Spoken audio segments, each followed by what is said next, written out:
Eu acho que as grandes empresas hoje são empresas que nasceram como startup, as futuras vão ser, e eu acho que essa visão de startup, ela está entrando no ambiente corporativo e do direito geral.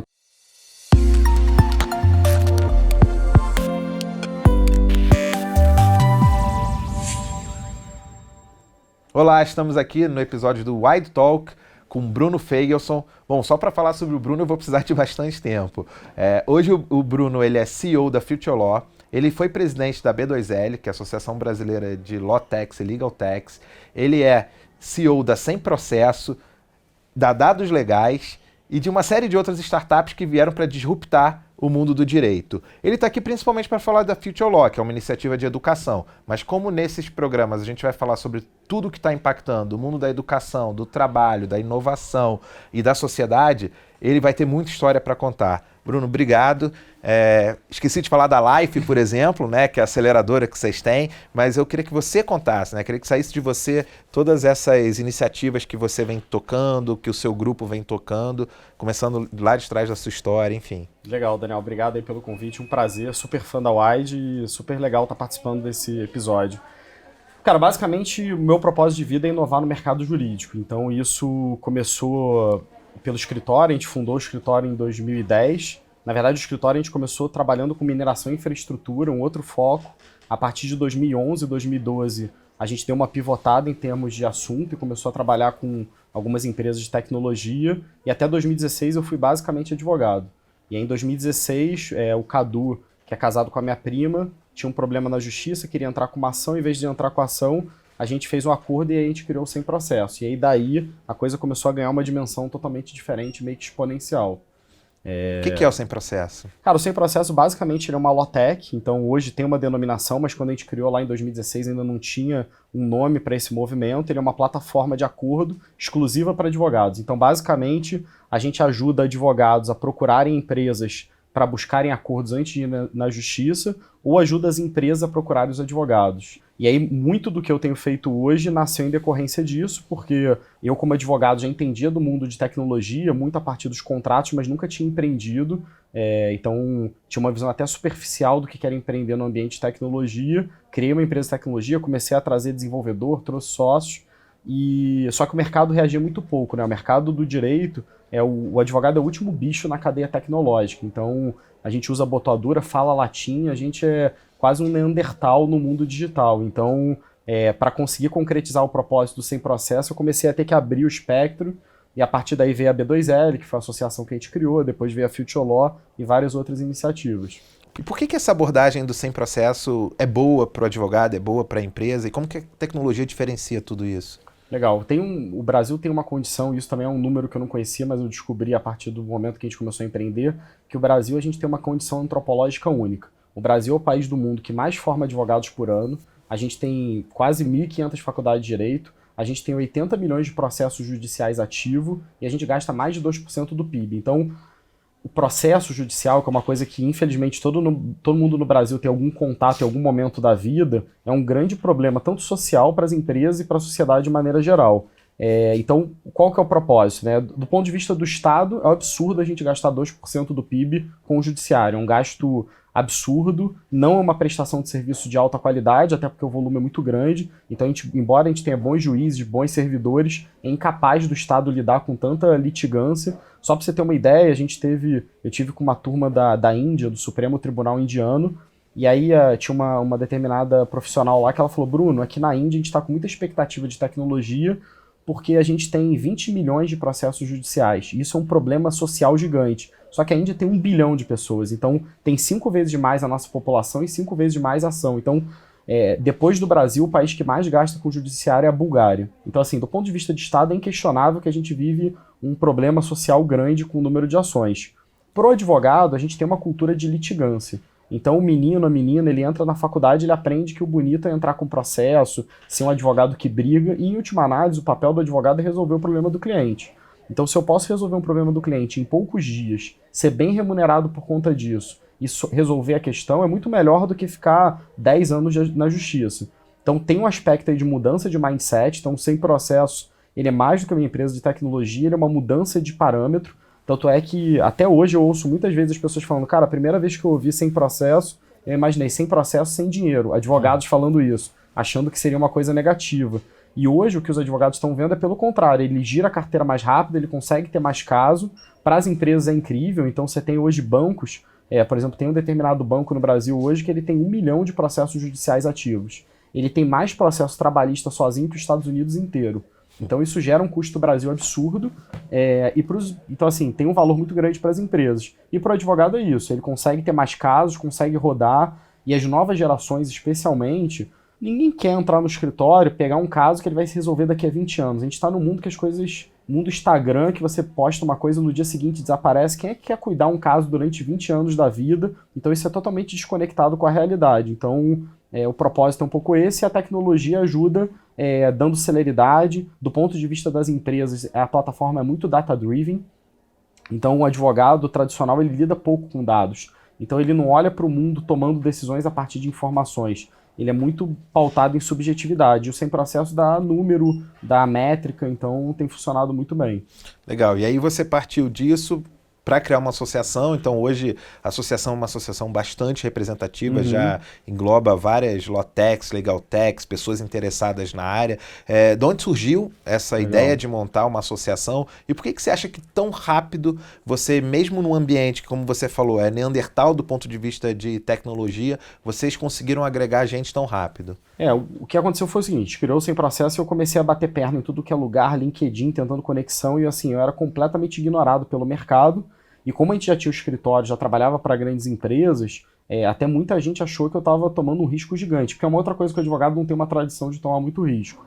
E aí eu procurava as empresas, procurava os escritórios, era ignorado, o que eu senti? Cara, esse mercado não vai inovar. E aí comecei a frequentar eventos de inovação, conheci o Matheus, que é um dos outros cofundadores da B2L, e a gente resolveu criar um grupo do WhatsApp. E aí, quando a gente criou o grupo do WhatsApp, começou a adicionar pessoas inovadoras, e a gente advogava assim, do ministro do Supremo a um estagiário, não importava, e o mercado jurídico ele é muito hierarquizado, a gente não estava nem aí para isso, a gente queria trazer pessoas inovadoras. O que eu entendi? Que eu precisava criar densidade.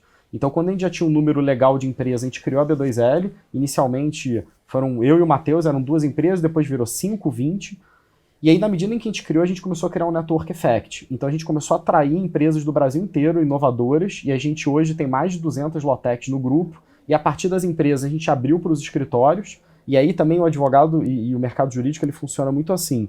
É muito difícil você destravar, mas as pessoas tendem a copiar a jurisprudência, então o advogado ele acaba seguindo parâmetros, ele é muito procedimental. Então, na medida em que a gente botou um escritório, veio 2, veio 3, isso foi tomando uma densidade. E aí o que a gente foi descobrindo é que isso não era um movimento brasileiro, é global. Então você pega hoje os fóruns de discussão no mundo inteiro de direito, como a tecnologia vai impactar. Então a gente ajudou a criar hype, mas especialmente a gente conseguiu se conectar numa ideia que aconteceria e faltava um veículo para conseguir organizar isso tudo e disseminar. Então a B2L acabou virando esse ambiente de reflexão de direito e novas tecnologias. E aí, partindo disso, você foi para a área de educação. E aí, partindo disso, eu fui para a educação. Na verdade, isso me deu uma exposição muito grande, uma conexão. Eu conheci muita gente e muita gente começou a aparecer com ideias legais e eu gosto muito de empreender.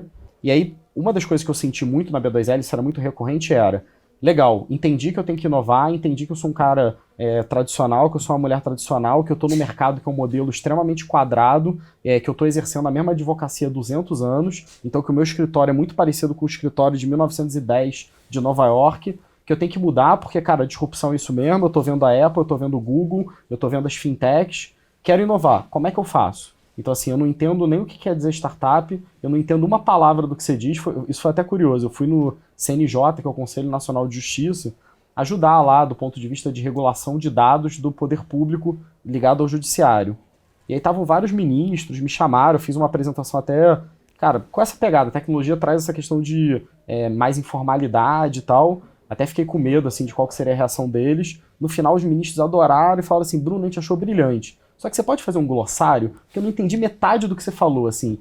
Então, assim, eu vivendo num ambiente de inovação, tecnologia, então, cara, você fala churn, você fala startup, você fala tracionar, você fala pivotar. Tem todo um vocabulário, um dialeto da inovação que é muito normal para todos nós, que para o advogado padrão típico ele não entende nada. Então, eu sentia que o Mador estava muito nessa questão de como educar esse mercado. E aí eu conheci o Alexandre Zavagli, que era um cara que já vinha da educação, e o Cristiano Xavier. O Cristiano foi diretor jurídico da Localiza, então ele foi um dos primeiros early adopters. Eu conheci ele no LinkedIn, eu mandei uma mensagem para ele, ele aceitou, pediu para eu visitar lá BH, implementou sem processo, é um cara extremamente inovador, e a gente criou a Future Law para ser esse ambiente de preparação para o mercado jurídico. E também teve uma voracidade muito grande, assim, o mercado consumindo, querendo, as pessoas com essa urgência de entender essa nova dinâmica. Não, e eu já tive a oportunidade de ir lá na Future Law e posso dizer que é um ambiente totalmente diferente de tudo que eu já vi no mundo jurídico, né? É um ambiente que respira inovação, respira modernidade, informalidade, mas que ao mesmo tempo está tratando de temas que são bem relevantes, né, para o mundo jurídico. Por exemplo, o LGPD. Sim. Né? Então, quando eu fui lá, estava rolando um evento sobre o assunto. Que temas vocês discutem lá? Que temas você entendeu que eram mais relevantes para aquele público que vocês estavam trabalhando? E como é que é a reação de alguém que vem de um escritório tradicional, de uma empresa tradicional, e começa a ouvir falar de todos esses termos que você falou, mas de Agile também, de OKR, de Visual Law, de todos esses temas que vão tracionar essa inovação, mas que ainda não são do dia a dia dessas pessoas. Legal, é interessante. Eu sempre, em todas as iniciativas, seja na B2L, sem processo de escritório, na Future Law, eu sempre acredito muito no propósito, assim, eu acho que o propósito é o ground zero, assim. Se você faz uma instituição que tem um propósito muito claro, você vai tendo esse senso de comunidade, as pessoas vão vindo em todos os sentidos. Então, o propósito da Future Law sempre foi preparar o profissional do direito para a realidade 4.0, o que é um tema muito vasto, porque o que é a realidade 4.0, o que é preparar um profissional para uma realidade daqui a 5 anos, tem um quê de achismo muito grande. E o mercado jurídico também foi um aprendizado desde a época do escritório, quando eu trabalhei em empresa, que o mercado jurídico ele tem um limite ali. Então, tem até um livro, Hitmakers, que ele fala bastante de inovação geral, e ele fala muito isso. A inovação, para ela dar certo, se ela for além de um limite, as pessoas não compreendem e não compram. Se ela for abaixo daquele limite, ela é igual. Então, eu acho que o que a Future Law consegue fazer de bem feito hoje a gente consegue ter muita credibilidade do mercado, porque a gente traz as melhores cabeças. Então, você falou de LGPD, é o tema talvez mais importante, na minha opinião, é uma das leis mais importantes do século, porque ela regula dados, a gente está no mundo de dados, o dado é o maior valor, falar que o dado é o novo petróleo é senso comum, mas é verdade. Então, assim, se tem uma lei que regula dados, é a norma mais importante do ponto de vista econômico e social do mundo que a gente vive. E o ponto já tinham várias instituições fazendo, e várias instituições brilhantes, cara, o FGV, o IBMEC, o INSPER, todo mundo com os seus cursos de lei de dados. O que a gente resolveu criar? Vamos criar um curso de lei de dados. A gente convidou os coordenadores de cada curso. Então, assim, não tem uma instituição hoje no Brasil que conseguiu reunir, até conversas de bastidores, tem alguns professores que às vezes nem são tão amigos, mas a gente conseguiu montar o Dream Team ali do dados. Então, isso dá uma credibilidade. Por outro lado, a abordagem, no momento que a gente vende, o nosso espaço, você teve lá, então é um espaço aberto, então a gente consegue inovar sem perder credibilidade, consegue trazer as pessoas do mercado, a gente fez um curso de fintech, a gente conseguiu trazer a diretoria da CVM, trouxe a procuradoria do Banco Central, a gente fez um curso de litigation, trouxe a turma do Mercado Livre, trouxe o pessoal da Raiz. Então, acho que o grande valor hoje da Future Law é conseguir trazer as pessoas de mercado que estão fazendo a diferença e os temas modernos e montar cursos rápidos.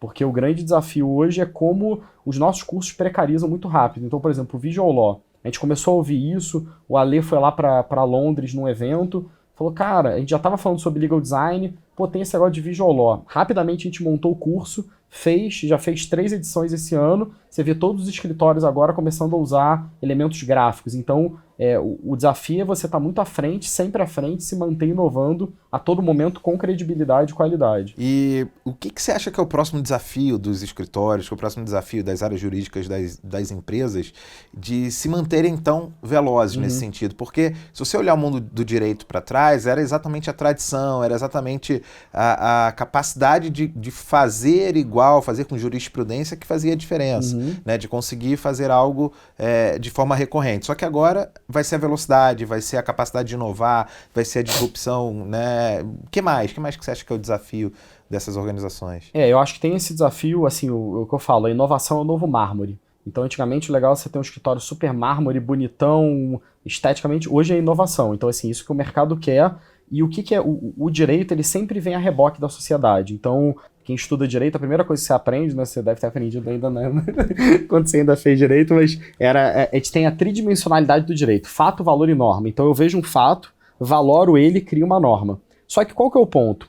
Quando o carro surgiu lá em 1800, ele demorou 62 anos para chegar em 50 milhões de usuários. O Facebook demorou 2, o Twitter 3, o Pokémon GO 17 dias. Então, fato, valor e norma, essa tridimensionalidade, ela está virando uma unidimensionalidade. Então, antigamente, tinha esse valor de eu sou um advogado, tenho 50 anos de tradição no meu mercado, já vi 300 negócios iguais. Agora, quando eu vou regular e eu vou discutir um assunto ligado a blockchain, cripto, carro autônomo, dados, tá todo mundo na mesma instância. Então, isso muda o parâmetro, porque basicamente o teu processador tem que ser melhor e talvez o teu HD não seja tão importante. Então, acumular informações não é tão relevante como processar os desafios novos da nova realidade. Então, isso muda muito a dinâmica, os escritórios e as empresas estão tentando acompanhar.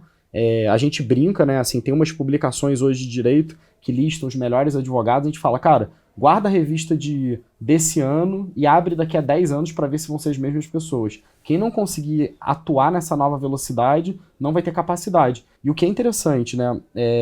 O mercado brasileiro ele tem uma particularidade. Você tem uma restrição, por exemplo, a escritórios estrangeiros. Então o Brasil ele tem um certo monopólio de escritórios brasileiros. Então a gente não está tão inserido na cadeia global de prestação de serviço jurídico. Mas quando você pega no mundo, os maiores escritórios do mundo estão criando áreas de visual law dentro de casa, estão criando áreas para criarem produtos, software. Então já tem muito escritório no mundo hoje vendendo software, que seria uma coisa impensável há 3, 4 anos atrás. Então o modelo de negócio está mudando, os profissionais, a forma, então é uma revolução muito grande. E as universidades, elas estão mudando com essa velocidade? O que a gente precisa mudar na formação desses profissionais? Ou não, eles vão continuar sendo formados da mesma maneira e quando chegarem no mercado, as empresas, os escritórios vão ter que investir pesado nessa transformação? Esse é um dos maiores desafios, uma das maiores preocupações particulares minhas. Por quê? Você tem essa massa de advogados, 1.500.000 quase, 1.300.000, que estão tentando se renovar, só que o problema é que a gente tem hoje mais ou menos umas 900.000 posições para estudantes de direito no Brasil, com uma metodologia de ensino do século XIX, professores do século XX, com desafios do século XXI. Então, o pessoal que está se formando hoje está se formando completamente despreparado, eu vejo isso no escritório. A gente abre vagas, eu recebo 1.000 currículos por vaga. Cara, você faz uma primeira pré-seleção, você salva muito pouco. Então tem muita gente se formando, tem muita mão de obra no mercado, mas para os verdadeiros desafios pouco preparo. Então a ideia da Future Law é essa, então é contribuir. A gente está muito focado nos profissionais já formados, mas eu acho que a algum nível a gente vai acabar indo para a complementação do pessoal nas universidades e eu espero particularmente que as faculdades tenham esse choque. O desafio é que quando você está em educação regulada, você tem o MEC, você tem a grade, você tem o desafio de mudar toda uma estrutura, mas particularmente eu acho que a gente está ensinando muita coisa desnecessária e perdendo foco no que é relevante. Então, infelizmente, a gente está criando uma massa de pessoas que vai pouco contribuir com os desafios e, pelo contrário, não botando no mercado as pessoas essenciais. Então, talvez seja um dos grandes desafios trazer essa inovação para o ensino, principalmente universitário, bacharelado de direito, né? De mudar essa dinâmica. A gente está gravando esse programa no Centro Universitário Belas Artes, né? E é bacana que a gente vê nas paredes daqui, a criatividade move o mundo. E se você for olhar como cada curso aqui é trabalhado, você tem curso de arquitetura, design, artes, e você está vendo já o uso da impressão 3D, das máquinas de corte, laboratório maker, uso de alta tecnologia. Eu acho que em várias áreas da engenharia à medicina, a gente tem visto essa evolução vir muito rápido. Hoje você não fala mais de um curso de engenharia que você não tenha o que tem de mais moderno em tecnologia. Você não fala mais de um curso de medicina, de saúde, que você não tem o que tem de mais moderno, né, no mundo inteiro, o acesso ao que tem de mais moderno no mundo inteiro. E quando a gente fala de um curso de direito, a gente ainda sofre um pouco nisso. Você comentou em descrição ali que eu não conto pra ninguém que eu fiz 2 anos de direito antes de me formar em engenheiro. Mas tudo bem. Isso foi uma das coisas até que me incomodou durante o curso de Direito. Eu adorava Direito, eu adorava solucionar problemas. Acho que foi uma coisa que você falou no início, né? E aí eu comecei a ver que a mentalidade daquele ambiente, e aí remotos 96, 97, né, já no século passado, a preocupação não era com resolver o problema. A preocupação era exatamente com, não, tudo bem, mas quanto tempo vai durar esse processo, quantas horas eu vou bucar, né? E eu pensava, não, gente, eu fazia engenharia de direito ao mesmo tempo, né? E lá na engenharia eu era minha cabeça era trabalhada para resolver problema e no direito minha cabeça era trabalhada para achar e criar problemas. Então, eu tinha até essa questão meio bipolar nesse sentido, mas é muito bom ver que a área de direito, a mentalidade do mundo jurídico está mudando, ou que tem pessoas brigando por isso. Talvez a área ainda não esteja mudando, mas a gente tem os visionários que estão trabalhando com isso. E tem também uma resposta à sociedade. Hoje a molecada que está entrando nas faculdades, ela já entra totalmente conectada, ela já entra tendo acesso ao que tem de mais moderno. Até essa própria, entre aspas, massa de novos alunos não vai funcionar dentro do ambiente antigo. Acho que também é uma resposta para a sociedade. Mas voltando um pouco, né? E aí vocês montaram uma aceleradora de projetos na área de Lawtex e Legaltex. Conta um pouquinho dessa iniciativa. O que você tem visto de bacana? Ou quais foram os desafios que você tem encontrado aí? Legal.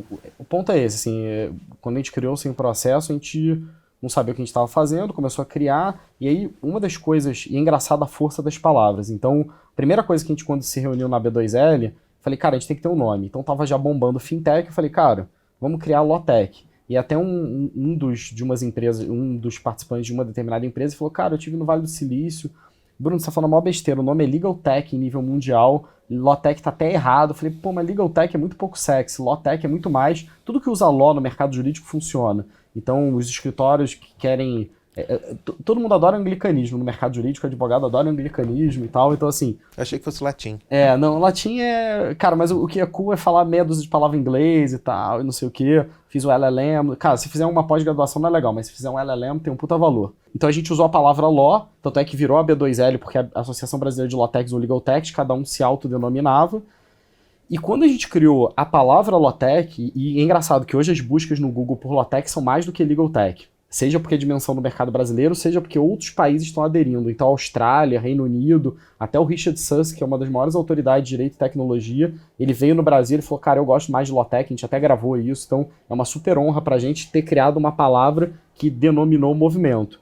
E aí, quando você tem uma palavra, e até do ponto de vista antropológico, né, tem uma discussão que quando os portugueses e os espanhóis chegaram na América, alguns nativos, eles não conseguiam enxergar as caravelas porque eles nunca tinham visto na vida. Não é que eles não percebiam. Quando você não conhece uma coisa, ela meio que está fora da tua visão de foco. Então eu acho que no mercado jurídico, isso que você falou de resolver problema, não existia isso. A mentalidade era, cara, contrata um monte de gente, faz de maneira repetida, faz igual. E quando a gente criou a palavra Lawtech, a gente disse que podia inovar, que a gente podia criar software, isso abriu um horizonte de infinitas possibilidades. Então hoje, por exemplo, eu estava falando com um colega, que é um advogado de mineração, na sua faixa de 70 anos, ele está criando uma plataforma de tecnologia para um aspecto do direito minerário.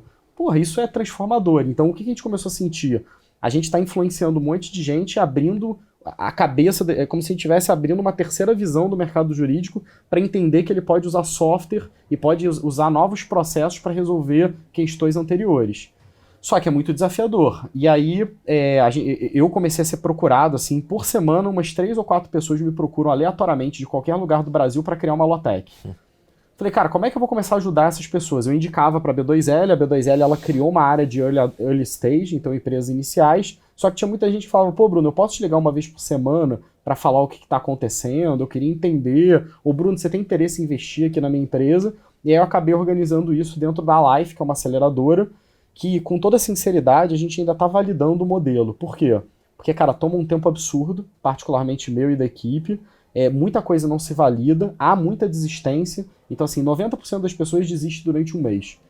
E depois isso vai diminuindo, mas, cara, as pessoas querem inovar, só que elas não entendem a necessária resiliência para isso. Então, o desafio hoje, a gente até está tentando entender como a gente consegue contribuir com a Life, mas a gente tem cases legais, empresas que conseguiram crescer e se desenvolver, mas a ideia é basicamente isso, ajudar as Lawtechs a chegarem lá, é o nosso lema, e é completamente doido, assim, porque, por exemplo, tem uma que hoje se chama Calculó, é uma empresa do interior do Paraná, o Diego me mandou mensagem tipo meia-noite de sábado no LinkedIn, falou, Bruno, eu tô querendo criar uma aceleradora jurídica para você ver se você tem determinado direito trabalhista. Falei, cara, Diego, desculpa, eu não te conheço, mas, cara, achei a tua ideia muito difícil de acontecer. A partir daí a gente foi falando, virou um marketplace de perícia contábil. Cara, tá crescendo, os caras lá no interior do Paraná, com 19, 20 anos, é uma empresa que a gente aposta muito, mas assim, é completamente aleatório como as empresas chegam, mas a ideia é contribuir e tá conectado nas novas ideias. Então tem funcionado,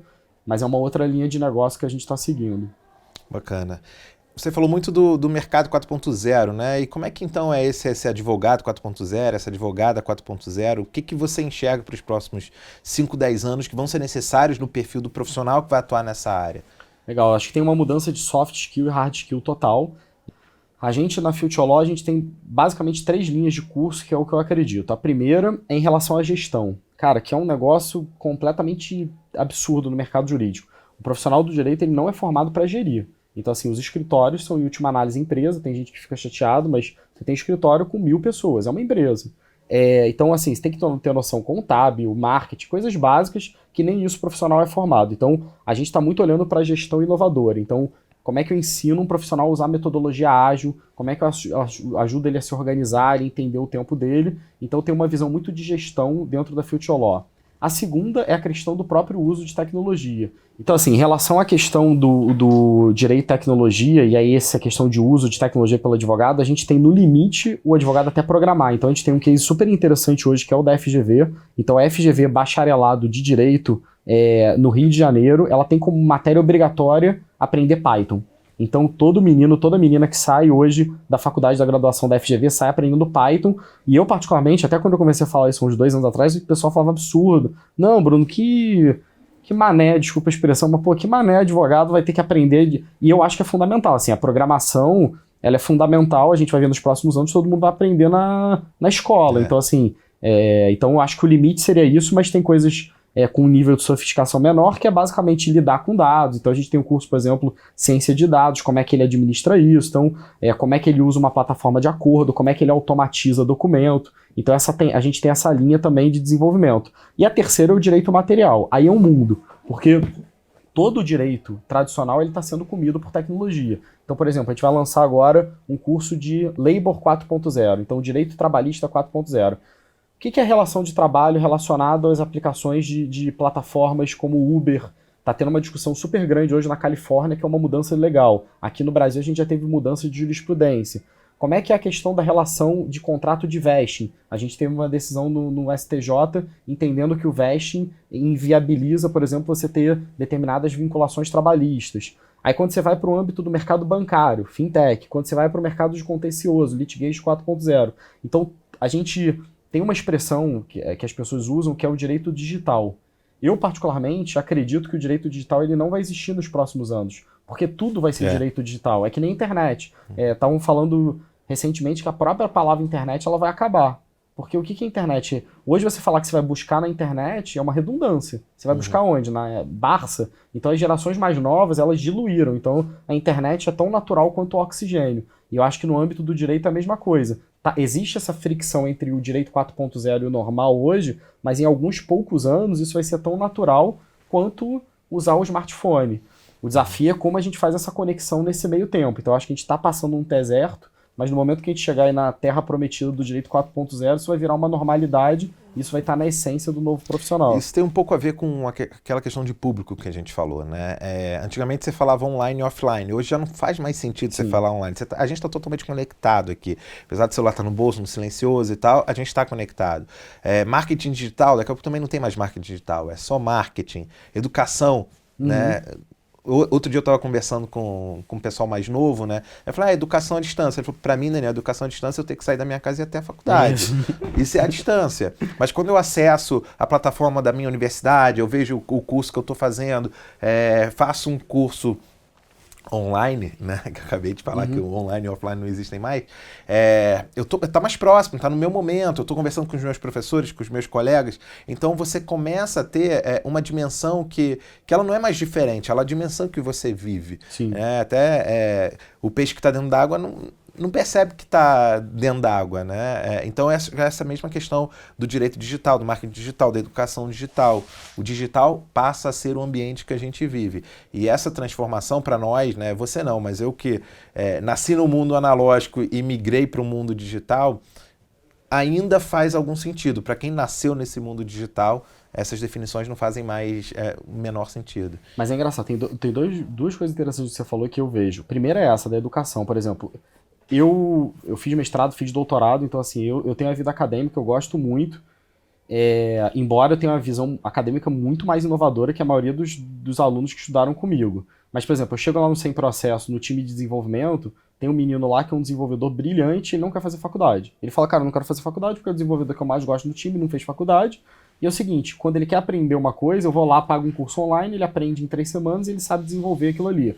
Cara, é quase Matrix lá, que só falta daqui a pouco você botar aqui atrás e o cara aprender a codar em determinada coisa. E o ambiente de programação é o que vai puxando todos os outros. Então eu vejo cada vez mais que o direito vai ser consumido e os novos... Por isso que a gente na Future Law aposta muito em nanodegree, não na regulamentação. A própria Singularity University nunca quis se regulamentar porque ela não quis criar a barreira da limitação regulada e manter cursos livres. Então eu acho que isso vai acontecer no direito, a gente já vê isso na Future Law. Então assim, as pessoas adoram fazer um curso de um único dia, em que ela sai com uma coisa prática, ela aprende uma coisa. Ninguém quer se vincular hoje num curso de pós-graduação. Eu às vezes oriento, contribuo com algumas dissertações de mestrado, doutorado, teses, e as pessoas falam isso, Bruno, eu comecei uma tese há 4 anos atrás com uma ideia, e hoje não faz o menor sentido, porque o mundo é outro. Então, essa velocidade da realidade, ela dificulta um pouco o modelo do padrão de educação anterior. E a segunda coisa que você falou dessas inovações é interessante, né? Porque eu tenho pensado muito, é uma das reflexões que eu tenho tido atualmente.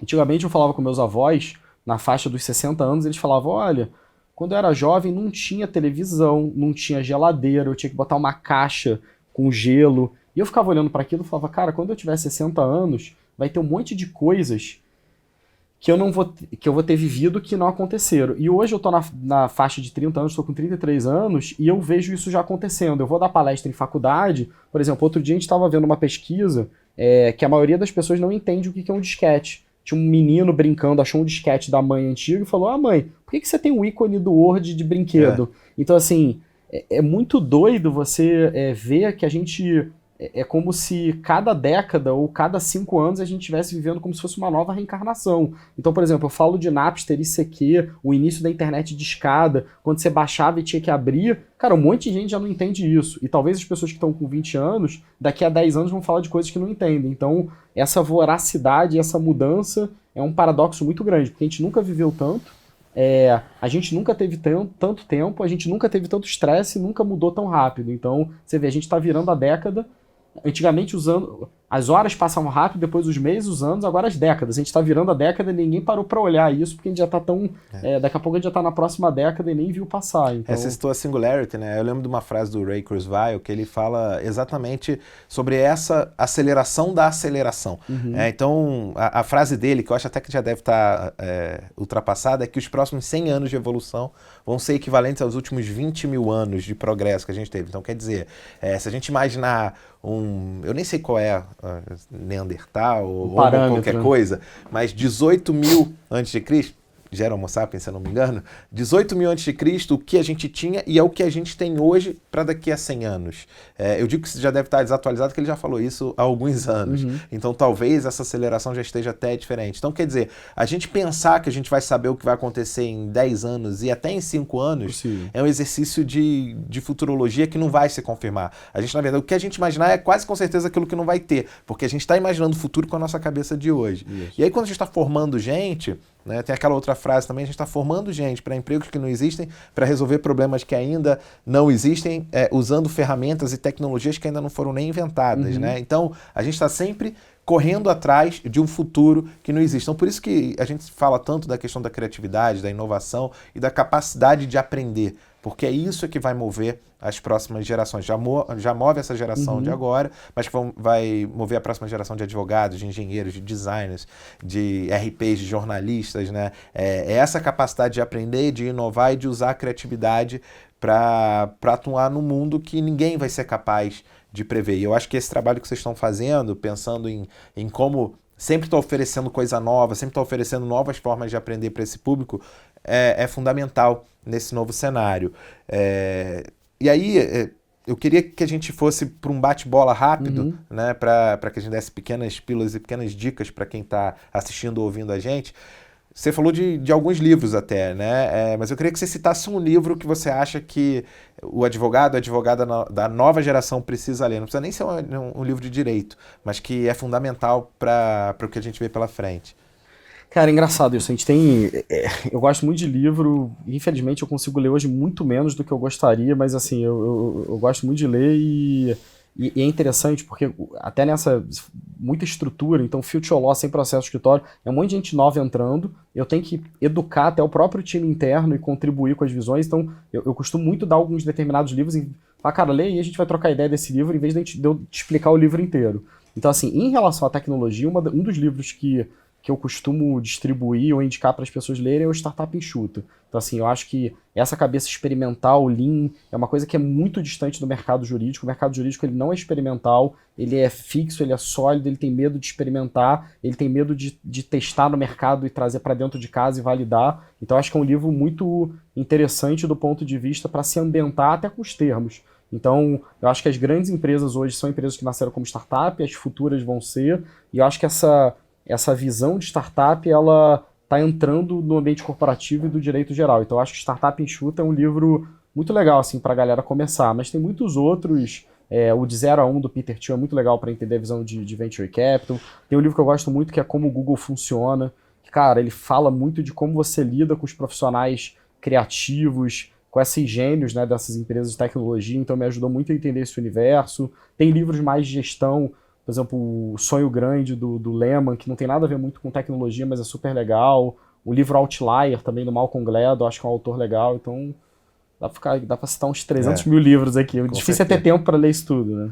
Mas é interessante você falar assim, eu não tenho mais tempo para ler como eu tinha, né? Outro dia eu estava olhando uma pesquisa que diz que uma pessoa de 22 anos hoje, até por conta da própria conectividade e tudo mais, leu a mesma coisa que uma pessoa das gerações passadas de 65 anos leu, porque a gente fica com essa coisa de que lê livro, né? E a gente está aqui na biblioteca de livros raros, aqui do Centro Universitário Belas Artes, tem coisas incríveis, tem histórias incríveis aqui, mas a gente é tão bombardeado de informação que a gente lê e escreve muito mais do que as gerações anteriores, porque a gente não está mais preso a ter um livro em mãos, né? Mas a gente tem essa visão de que a gente tem lido pouco. Né? Ao passo que, na verdade, a gente até esquece que o celular ele faz ligação, né? Tudo bem, a gente hoje usa muito áudio e escreve. Então, é interessante isso. Só que a densidade versus a superficialidade, aí sim que a gente começa a sofrer. Você citou vários livros que eu acho incríveis mesmo. O Outlier eu acho um livro incrível. O Malcolm Gladwell eu acho por si só... Poderia indicar todos os livros dele, que eu acho que são incríveis em si. E uma referência, assim, ou muitas referências que você tem, que te inspirou, que te inspira até hoje? Cara, muitas. Assim, eu desde o início, assim, mesmo como advogado de empresa, eu tenho uma característica que é o seguinte, eu tenho muita admiração por muita gente, eu tento ir aprendendo com todo mundo e tudo que eu posso, então eu não tenho uma referência, até porque eu acredito o seguinte, se você seguir os passos dos seus ídolos na areia, você nunca vai deixar os seus. Então o grande desafio é como é que você busca as referências e cria o teu próprio horizonte. Cara, mas existe uma série, assim, nível Brasil, internacional, pessoas próximas, e eu não tenho muito essa visão assim, não. Então, não é porque eu tô com você aqui falando, não, Daniel, mas isso é uma referência muito legal. Não é... não é mútuo. Não é puxação de saco, mas, cara, é um aprendizado muito grande. Então, assim, eu tento me conectar com as melhores pessoas que eu posso aprender. E óbvio que além das pessoas do convívio, você tem, pessoas que estão fazendo coisas brilhantes, né? Então, assim, como eu falei, o Lehman, por exemplo, cara, tem uma característica, eu gostei do Sonho Grande, é uma coisa que eu sigo. Eu acho que eles têm um desafio muito grande de como ser inovação, porque eles viveram no mundo no século passado e ele mesmo tem falado isso, como é que ele entra nesse ambiente de inovação e continua isso. Mas, cara, o cara nasceu aqui no Brasil, no Rio, foi ensinar capitalismo para os americanos, criou o maior grupo empresarial, todas as pessoas que trabalham lá, super pessoas com qualidade. Então, isso é uma coisa que me chama muita atenção, como escalar em termos de cultura, valor de empresa e educar pessoas boas. Então, acho que o Lehman é uma puta referência para todo mundo que empreende no Brasil, né? Legal. E por último, algo que você não abre mão, pode ser um ritual, um valor, uma frase, um conceito. Cara, eu acho que eu mudei muito, assim, a jornada do sem processo, da inovação, então hoje as coisas mudam muito, mas uma coisa que eu tenho muito hoje na cabeça é inovar e não ter medo de inovar e não ter medo de tomar risco.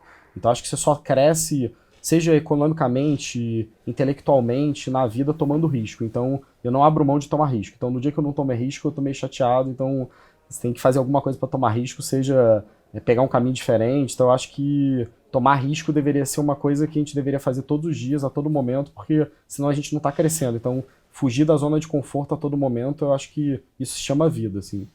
Mas a gente tem um problema no Brasil, né? Tomar risco no Brasil ele é mais judicializável do que tomar risco, seja nos Estados Unidos, em Israel e em outros lugares. Aqui, quando você vê, por exemplo, lá fora, alguém tomou risco uma vez, falhou duas vezes, falhou na terceira vez, ele dá certo porque ele tomou risco, aprendeu e fez de novo. Muitas vezes aqui no Brasil, aquele cara que tomou risco e não funcionou da primeira vez, ele corre o risco de ser taxado, né, de fracassado, e que na verdade ele é um ser que está aprendendo. Ele está empreendendo e aprendendo.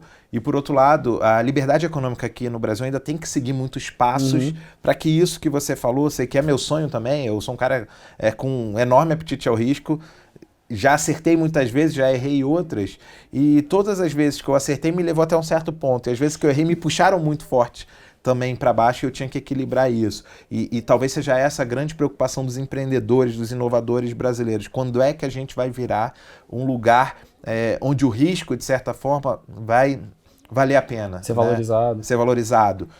Porque muitas vezes, na nossa própria sociedade, o empreendedor, aquele cara que cresceu empreendendo, muitas vezes ele é olhado de uma forma diferente do que outros perfis, outros tipos de carreiras, né? Esse sonho que você tem é um sonho que eu tenho também, que mais pessoas possam inovar, empreender e criar. E eu acho que você, mudando o mundo do direito, está ajudando muito, né, com que isso possa acontecer. Porque, eventualmente, eu posso correr um risco, né, e ao invés de eu tomar um processo que eu vou ficar 20 anos, eu posso ir no sem processo e resolver aquele problema rápido, né? Brincadeiras à parte, faz sentido, não Não, faz todo sentido, faz todo sentido. Eu acho que tem esse aspecto, assim, eu por ser advogado, eu tenho uma confiança muito grande nessas questões de risco jurídico, então é até interessante isso, porque uma coisa é você advogar para terceiros, então você tem que ter um nível de cautela, e eu acho que o advogado é conservador por conta disso. Se você está com a vida da outra pessoa na mão, você tem que ser mais cauteloso. Agora, quando eu avalio as minhas questões jurídicas, eu tomo muito mais risco porque eu me sinto mais seguro e eu confio muito mais. Mas esse aspecto é fundamental. O direito, se ele não inovar, não acompanhar a aceleração, ele traz um risco para a economia, para os negócios, mas um risco até social, porque assim, o mundo não vai parar para esperar o direito se adequar. E um mundo sem direito é um mundo muito ruim. Então o direito está na essência da democracia, o direito está na essência do Estado, o direito está na essência, a justiça é um dos principais pilares, todos os direitos. Então o direito inovar é um requisito para a gente ter um futuro melhor.